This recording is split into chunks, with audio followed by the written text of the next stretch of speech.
Concept சூப்பரா இருந்துச்சு தலைவா. அதாவது எப்படின்னா ஸ்டார்டிங் வேற லெவலா இருந்தது, நடுவுல வந்து சும்மா ரொம்ப லேக் படுத்தி விட்டாரு. அதாவது நடுவுல கொஞ்சம் லேக் ஆச்சு, ஆனா கடைசி ஹாஃப் அன் ஹவர் வேற மாதிரி வெறித்தனம் பண்ணிட்டாரு. ஒண்ணுமே சொல்ற வழி இல்ல. பிடிச்ச பாடல் எனக்கு வந்து என்ன சொல்ற, எல்லா பாட்டுமே பிடிச்ச பாடல் தானே. ஒர்த்து தான் ப்ரோ சத்தியமா ஒர்த்து. கண்டிப்பா நடத்தலாம். Vijay I love you so மச்னா. அண்ட் உங்களை பார்க்க முடியல, ரொம்ப வருத்தப்படுறேன். கண்டிப்பா ஒரு நாள் பார்ப்பேன் நம்புறேன். ஏன்னா நானும் ஒரு மியூசிஷியன் தான், ஒரு கம்போஸ் பண்ணிருக்கேன். கூடிய சீக்கிரம் என் பாட்டு வெளியே வரும், நீங்க பாருங்க, பார்த்துட்டு எப்படி இருக்குன்னு சொல்லுங்க. Super all the best bro. Concept எப்படி இருக்கு ப்ரோ? சூப்பர் வேற லெவல்ல இருக்கு. நாங்க எல்லாம் திருப்பூர், எல்லாம் சேலம் பெங்களூர்ல இருந்துலாம் வந்திருக்கோம் ப்ரோ. அப்படியே ஆமா எல்லாம் என்ன கேங்க எல்லாம் பெங்களூர் தான்.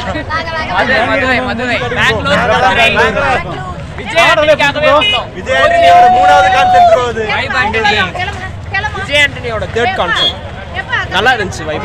பிடிச்ச பாடல் ரொம்மா அந்த பாடல்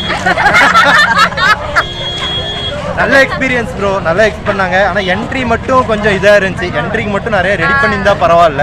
ஏன்னா நாங்களாம் 6:30க்கே வந்துட்டோம். வந்து எங்களால் போக முடியல. ஃபஸ்ட்டு 3 பாட்டு முடிஞ்சதுக்கப்புறம் தான் உள்ளே போனோம். கண்டிப்பாக நான் கான்செப்ட் ரொம்ப சூப்பராக இருந்துச்சு. இந்த எக்ஸ்பீரியன்ஸ் நான் மறக்க மாட்டேன். காலேஜ் லைஃப்லேயே one of the best experience.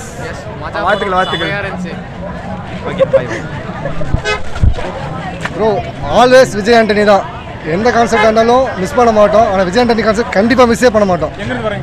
Bro Tiruppur bro. Bro ஆமாம் கண்டிப்பாக ப்ரோ. கான்செப்டாக தான் ப்ரோ.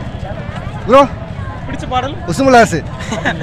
ஓகே, நான் ஏதாவது சிங்கர் பிடிச்ச சிங்கர் ஏதாவது இருக்காங்க ப்ரோ? கிறிஸ் ஹாரி ஜெயராஜ்.